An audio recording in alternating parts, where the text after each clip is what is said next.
Welcome to HBCU Biz on Fire. That's right, HBCU Biz on Fire, where we have conversations. That's right, conversations. You know, most podcasts interview people, but I like to get down into some conversation because you find the real stuff when you do the conversation. See, when you have an interview, people are on guard, but we have conversations with entrepreneurs, pathfinders, and innovators. So, hey, let's get into this conversation and see which one of these boxes can we check. Hey, today my guest is Aggie Pride. That's all I can say is Aggie Pride, man. I love that phrase. Hey, Darius, how you doing today? This is Darius Wise, a graduate of the North Carolina A&T over in Greensboro, North Carolina. How you doing, man? I'm doing great, Howard. I appreciate you. Thank you for having me on the show. I am a proud Aggie alum, so Aggie Pride to all my Aggie family out there. It's great to be with you today. You know, just as Faith would have it, man, literally, and this is the love for HBCUs, and because we're all family. Gentleman that was doing some possible work with, and we're part of another community. He said, my son's thinking about HBCU, going to I said, all right, I got excited. Which one? He said, North Carolina A&T. I said, okay. But I had to reach out to some folks, and I just got news that he is going to been accepted, working on scholarship dollars and headed up that way from Florida up to A&T this coming fall. So he's excited and about it. It's an awesome experience. I'm sure he will have a fantastic time. Well, I'm going to take you back a little bit, man. I want you to talk about the first time you came from DC to down to Greensboro as a student, and your parents or your family dropped you off and said, okay, bye-bye. What were your thoughts when you were on that campus there on your own? Wow. Well, let me go back a little bit further than that, right? Okay, let's do that. Let me just this will kind of give you a full picture of that experience of the drop off, right? So I went to visit A&T when I was in high school. And the weekend that I went and my family took me was actually Aggie Pride. So, was Aggie Fest. And so back then, A&T had this big, huge event every spring. It was called Aggie Fest. People came from everywhere. All these schools would come, and they had live performers and artists and singers and everything else. So I went to visit during Aggie Fest, not really knowing that that's what was going on. So when I got there, I was like, oh yeah, this is the place that I'm coming. This is it. I see y'all later. We don't even have to do the last year of high school. Yeah, I'm done. And so I'm excited, and I applied to, then after that, I applied all, the colleges that I was interested in, and I was sold on A&T. And it was just far enough away from home. It was like 5.5 hours from home. I can get home, but it was also far enough away that I wasn't home. Yeah, they couldn't do pop-up visits there. They at least called and said, Darius, we're coming down. Yeah, they're going to have to let me know that they're driving down. I wasn't in the neighborhood. And so then I go and I get accepted. So I was excited about that. And I go and we go to the drop-off. So I get down there and it's a ghost town. And I'm like, hold up. This is not the same school that I saw when I came to visit. So, and back when, when I was going to school, this was, and I'm dating myself here, but I was in 1988, when I went, and, things closed early. I'm from DC, we have carryouts that are open basically all night, things were closing it was just getting dark, and, businesses are starting to close. So that was just a culture shock for me at first. Yeah. And then, it was another thing where this is pre-internet and social media and everything. And everybody looked so different that were from different places within the United States.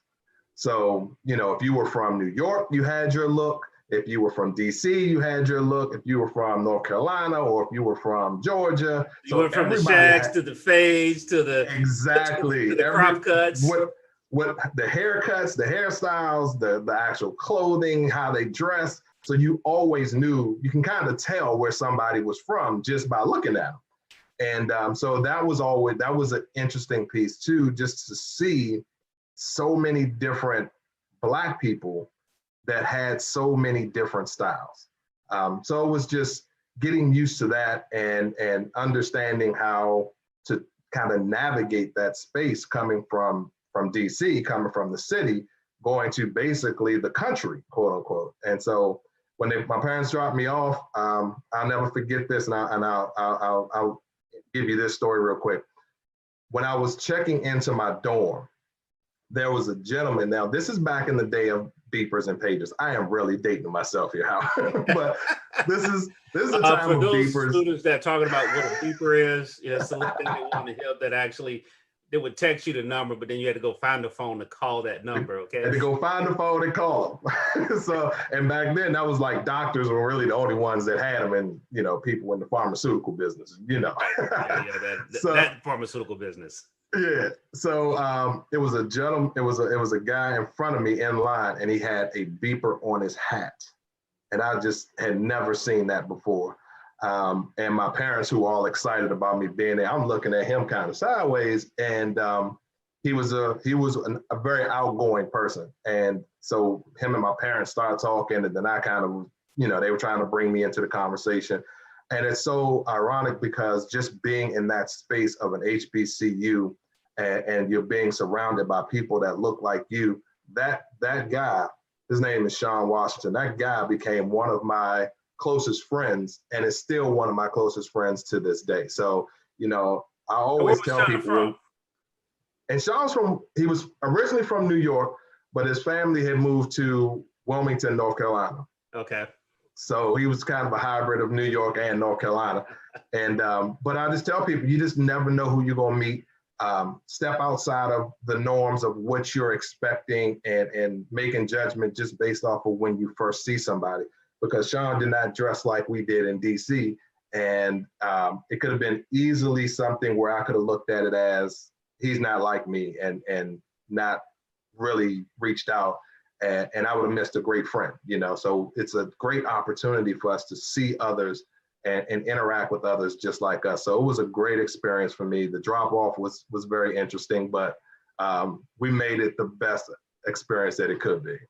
And that's the thing about it is that drop off and then, hey, I'm on my own now as much as possible. And it's just such a different feel. And then as you think about that and you go back through your days at A&T, one of the most powerful things about it, we talked about the diversity, not necessarily in color, but in cultural experiences and background. But then you take it a step further. For me, was the professors that treated me and taught me what mentoring means. I never even thought about or understood what mentoring was because I grew up in a country town in Mississippi. So everybody was your uncle and you couldn't do anything wrong because you get a whooping down the street and then you got a beating when you got home. Dad, I'm sorry about that. But anyway, that's what it was because you embarrassed your family. But talk about one of those experiences of a professor, or it could have been a dean that just really what at the time you felt was above and beyond, but when you look back at it, it was the norm. Probably one of the experiences that I remember the most in this type of situation was I went to A&T looking to be an engineer. And I was basically looking to be an electrical engineer. And once I started school, I realized that really wasn't my space. It was very theoretical, I guess you can say. And I wanted something more hands-on. And I still wanted to be in that space. And I had an opportunity to meet the dean of the School of Industrial Technology. And he shared with me, the difference between the industrial technology school and the engineering school. And it wasn't during a regular office hours. It was just a chance meeting that I had with him on campus. And I was kind of a little confused and lost as far as what I wanted to do. Because I wasn't sure. I didn't realize what it took to change majors. I didn't understand a lot of those things in that first semester, first year. And I was learning those things, but he really took time to explain what I would be able to do if I went into industrial technology. They had a concentration in electronics and computers, and he explained all that to me, and it lit me up because that's exactly what I wanted at that time. So just him taking the time out of his schedule, I think we were in the student union actually, and just him to take the time out of his schedule while he was doing whatever it is that he was doing, to spend a few moments just to kind of share with me other options that I had. And yeah, it's like you can look back and it was like he was mentoring me on options that I had in life, and not to feel stuck. And I think that was the biggest thing. And so from that conversation, I really made a decision, and I changed my major, and I graduated with an industrial technology degree with a concentration in electronics and computers. You know, and that's the key thing. I think I didn't have that conversation. You know, I'm an engineer by degree, but didn't really like it. Never did work in it. So, right. But you know, it's ironic. I had a conversation with my dean, and he helped me keep my scholarship when I had truly lost my scholarship. You know, done things I shouldn't have done, but he gave me a second chance. And you know, when you think about that kid at the drop off and that kid to graduation, how did A&T prepare you for your next level? I think just, and this is one of the reasons why I didn't want to go to school close to home.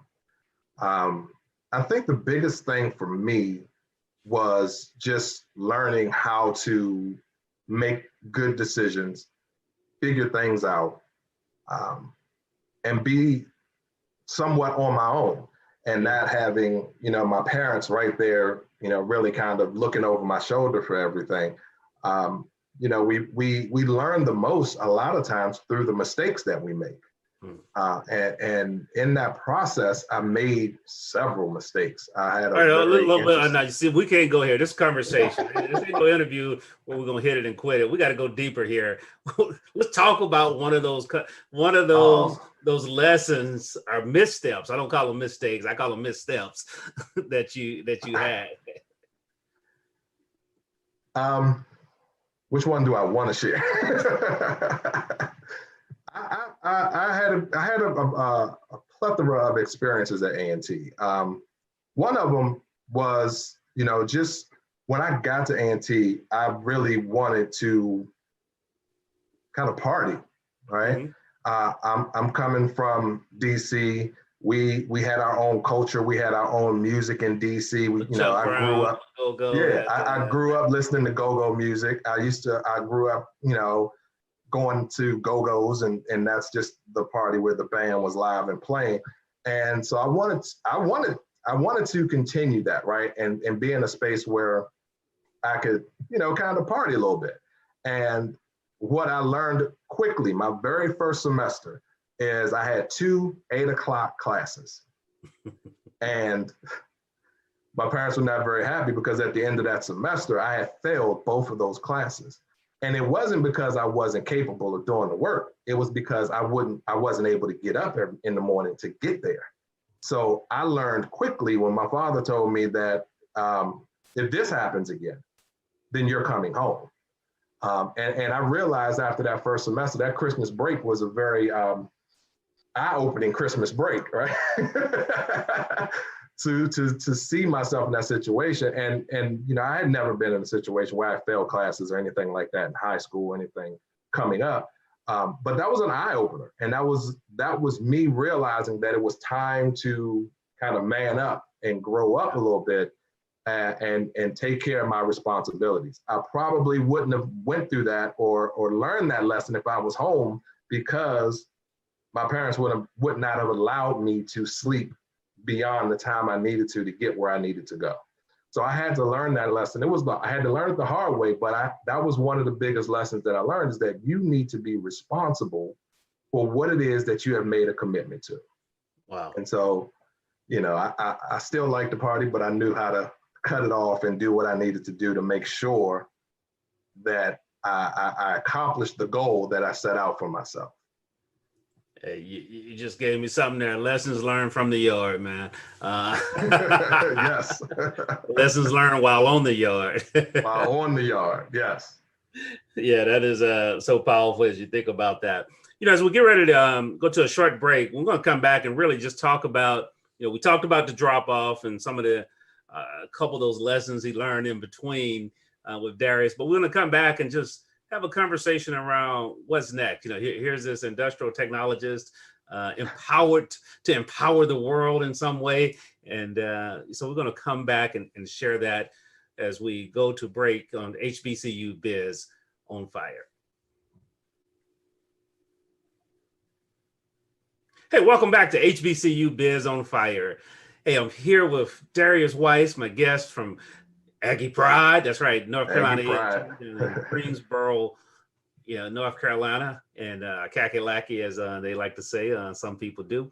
But, Darius out of the Washington area, and we were talking in the previous segment just really about some of those experiences on campus, those missteps that we all have. Okay, so, the only reason why I don't know you and I don't know yours. So we hadn't talked yet. That's all I can say about that. Nobody got through college perfect, but how he grew from those. And then now here's graduation.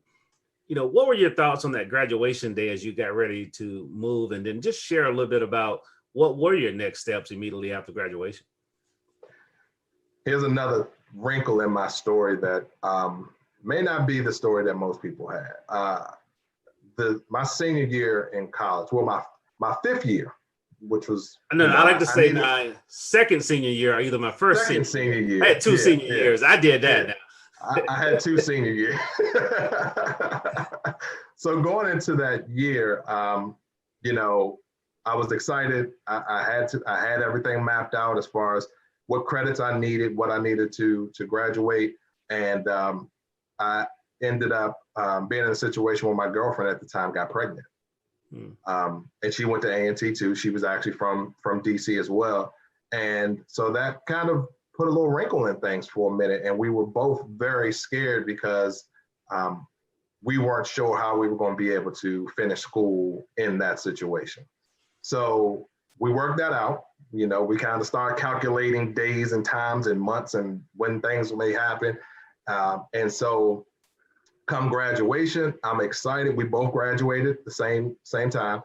She was very pregnant walking across the stage at graduation, but we were excited. We were able to do that. I was very scared because it was like, all right, now you have to not only go out and take care of yourself, but I had someone else, another human being that I needed to take care of. So, the big thing was finding a job. I was coming back home, of course. At that point, I was not in a situation where I couldn't come back home. But coming back home, 2 months after graduation, my son was born. And, I had found a job. I was working full time in my field, which was rare. But, it worked out to a point just because it really made us grow up quickly. And graduating was an exciting time. Accomplishing that goal for me was the biggest part of it, just accomplishing the goal. Because I knew I had people that I knew and friends that I knew that were in school with me that were there before me and was still there after I left. So accomplishing that goal was huge for me. And that really made it a powerful day. And just being able to get through the struggles, get through the difficult times, and stay focused and really accomplish that goal, walk across that stage with a degree and knowing that no one could ever take that from me. And one thing I know for me was overcoming all those missteps, and only all those missteps, like you said, the PG and the other rated versions of those missteps that you had. But, as you think about it, here you are now a new dad and, began to navigate. How did you draw on some of those lessons learned just to keep transitioning and growing, really as dad and as Darius, so you got two roles now. That was a challenge. I'll say, but that was a challenge, but I had so much support. And I think that was the biggest thing that helped me. And we learned in school how to really kind of take care of ourselves. And I think that going through, now I don't encourage this on anyone, but going through that year with her being pregnant and the things that we had to do to really, make sure that we were on top of everything. Like we made sure we got our schoolwork done. We made sure that she got to all her doctor's appointments. We made sure all of those things really were lessons that helped me navigate after graduation and going into adulthood. I really stepped up to be able to take the responsibilities that were in front of me, that I needed to take to get through what was in front of me. So for me, it was a humbling experience, but it was also one that taught me that, you can put your mind, if you put your mind to it and you focus, you can get these things done. The things that you see when you take your eye off of your focus are the obstacles. And so I never looked at those things that came up as obstacles because I was always focused. It was just part of my journey. And after graduating, looking back on some of the things that I had experienced, I realized that they were part of the journey. And if it was not for those experiences, I would have never become the person that I became and that I am. That's so powerful because we, in going through it, you don't realize that the heat is actually developing you into who you are now. Yes. You don't think about it. You're being molded. You're being molded and put into a cast. Yes. On those actions. And so, so let's talk a little bit about that person you've grown into. One of the things that we were talking about before we got on was you being a technical trainer. And see, I'm an engineer by degree that went into sales and love training. My mom said I should have been a teacher. That's what she said. But I resisted that because I don't be no teacher, but That's what I'm doing most of my time now. But as you think about that, how did you transition? Because a lot of times, people have a position or have a job or have a career, but then they hear their calling. Right. And the struggle is, how do I leave a career for my calling? It happened for me during my first job. So my first job out of college, I was working for a correspondence school. I was teaching electronics, but it was a correspondence school. So we basically sent all the material out to them. The students worked on stuff at home and they sent their homework or all that stuff. You were working virtually. You were working virtually before we had. It was exactly. Really working virtually. It really was. Yeah. Yes. Only thing it wasn't like they would actually mail their homework sometimes, most of the time. So it wasn't email and all that wasn't as advanced as it is now. But so this is what happened, Howard. So it's so ironic. They had the company I was working for sent me to a training class. Mm-hmm. I remember it was a Nobel class, and I went to this class because we had a new course that we were going to come out with, and they wanted me to, kind of get up to speed on it. So I went to this class. I really wasn't excited anymore about my job. I really was looking for something else, but I didn't know what I wanted to do. I'm sitting in this class and I'm going through this, this course and everything. And I'm looking at the gentleman who's actually teaching the class. And I just looked at him at one point throughout the day. I just looked at him and said, I can do that. And I don't know what it was that, that was within me that said that this is where you need to go. But at the end of that class, end of that day, I went up to him and I asked him, I said, is the company that you're working for hiring? And he said, I don't know, but I can give you the contact information of who you need to talk to. And that started me on my journey. That company wasn't hiring. I actually started to do some research and I started to apply to these different training companies. And I got an interview. And on that interview, the woman that was interviewing me, she was an older white woman, and she was interviewing me. She said, why should I hire you if you don't have any experience as a trainer? Mm-hmm. And I said, you're absolutely right. I don't have any experience as a trainer, but I know that I can do this. And I can guarantee you, if you do hire me, in 12 months, I'll be your most requested trainer. And she looked at me stunned. And I think just the confidence in myself came from my experience at A&T. they just the encouragement that you get to be your best and go out here and not be afraid to show what you're able to do. And she actually hired me. And true to form, in a year, I was the most requested trainer that they had. Wow. And so that's how I got into the whole training field and becoming a Microsoft certified trainer and just teaching software and things of that nature. And so then, as now, you're training for others, but now in what you do, have a book out that, what, and we'll tie into the title of the book, what shifted in your thinking to cause you to say, okay, hey, now it's time for me to really focus more on Darius and my calling? I started a business. I started a little business in in my mid-20s, and I had a mentor. And that was the first time that I really acknowledged someone as a mentor, right? And this is what he used to do to me. He used to give me these cassette tapes. Again, let me date myself even more. No, not the cassettes. Fast forward. Yeah, see, so he used to give me these cassette tapes of people like Bob Proctor and Zig Ziglar and Les Brown and Dale Carnegie. And he would say, listen to this tape in your car.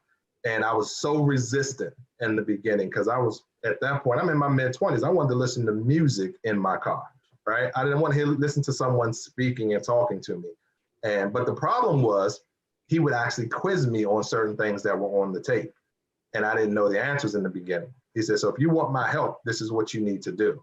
And I started listening, and I actually became addicted to just personal development and people talking about mindset and how we think and how do you get to be successful to the level that you want. And I became addicted, and that really changed the path that I was on and changed my journey. No, that's definitely, that's what mentors do. They spark that fire and teach you how to keep the flame going. And that's literally what they did. I was thinking back to, I don't know why I hadn't thrown those things away, man. I got a whole stack of old cassettes, some Jay Abraham collection. I'm like, I really need to toss these things, but the information is good still. That's some good stuff on there. So I may need to go get it transferred, send them off and just get them transferred to a medium. But I still got a cassette player. So, I digress there. One sitting in the house over there. But just in case you want to listen to them. So as we talk about that and your company-wise decision and as you, what led you to write your current book and as it relates to thinking, and I have to believe that seed was really sown back on those cassette tapes. It was. The seed was planted then, and I had the book idea not long after I started really getting into listening to those tapes and reading books myself.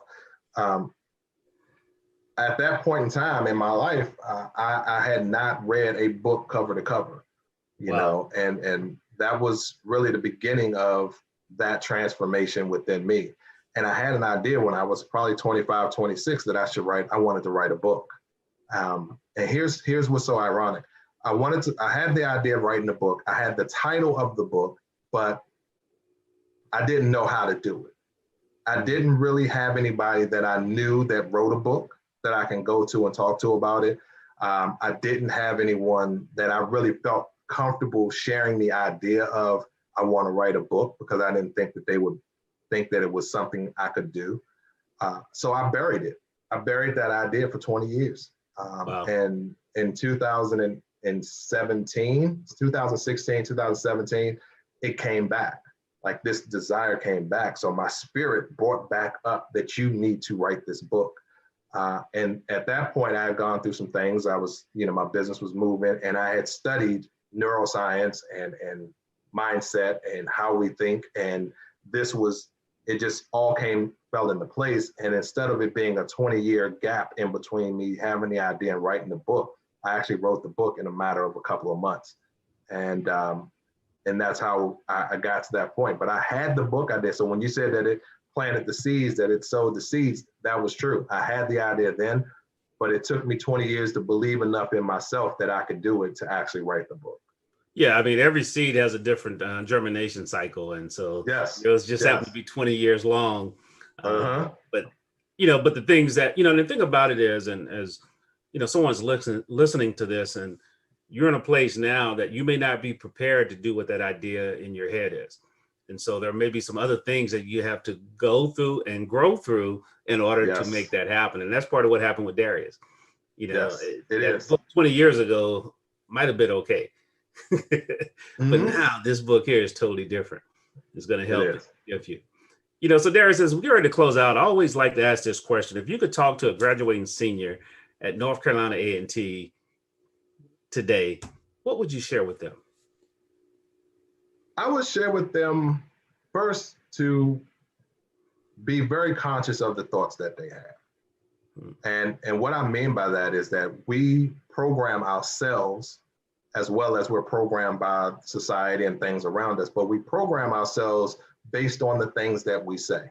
So I always tell people, and I will tell them, that the most important conversation that you will ever have is the conversation you have with yourself. Wow. That's the most important conversation. So be very aware and be very conscious of the things that you are telling yourself. I learned, and I had to grow into the person that I needed to be to write this book. But at the same time, I was also telling myself the things that was holding me back from writing the book all along. So I would tell them to just be very aware of what you're saying to yourself. You are going to either, by your thoughts, you are going to do one of two things. You're either going to build the weapons that will be used to destroy you, or you're going to build the tools that can be used to build you up by your own thoughts. So that would be my biggest thing. Everything else, once you understand the thoughts that you have and the things that you're telling yourself, learning the technical skills that you need to get into whatever profession or business that you want to run will all make sense and be more advantageous to you once you understand and you don't self-sabotage and you don't tell yourself you can't, you don't tell yourself that you're not capable, and you are very conscious of the things and you're planting the seeds of, I can do this, I am phenomenal, I am amazing, I can make this happen, and not letting anything else get you off track. Hey, you heard it there, and if you missed it, just hit rewind. No, I'm sorry, it won't go like that, but we're going back to cassette days. But no, that is a powerful advice to them, speaking to who you are, and remember that conversation you have, as we say, the 6 inches in between your ears is where things either start or stop. And so how can people pick up a copy of the book as well as connect with you, Darius? So you can get the book. The book is called What Are You Thinking? How to Become More Intentional, Deliberate, and Conscious with Your Thoughts. It is on Amazon. You also can go to my website, which is IamDariusWise.com. So IamDariusWise.com. But it's in the paperback form. I did the audio book for it as well. So it's on Audible, as well as the Kindle version. So you can get the book on Amazon or on my website.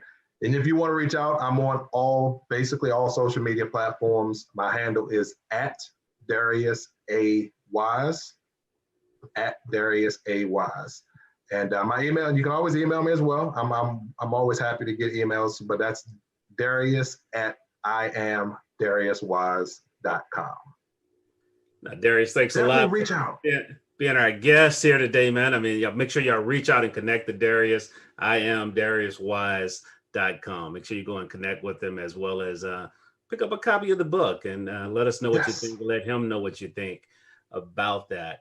And so, as Darius will be one of our speakers at HBCUBiz Conference. If you missed him or listening to a replay, you can always get the replay of the conference. And so we're excited about that. But the conference is March 4th, 2021, and excited about bringing HBCU business owners together, and then more importantly, and learning and growing together, and just having all these great people helping other people. And the majority of our trainers are HBCUs. Majority of our speakers are HBCU grads. So it's going to be a kindred spirit that, gosh, man, I can only imagine how that's that afterflow is going to be when we leave out of there and the stories that come out of it. But Darius, thanks again for being a guest on HBCU Biz on Fire. We're excited about what's happening. And ladies and gentlemen, once again, the trifecta, a conversation with an entrepreneur, a trailblazer. I mean, he's talking about the mind, making a difference, and an innovator. I mean, because, you know, he's going deeper and deeper in how you think and what those thoughts would do. So Darius, thanks again. Hey, I look forward to seeing you on our next episode of HBCU Biz on Fire. Take care. God bless. And remember, the conversation all starts in your mind first. Thanks, Howard.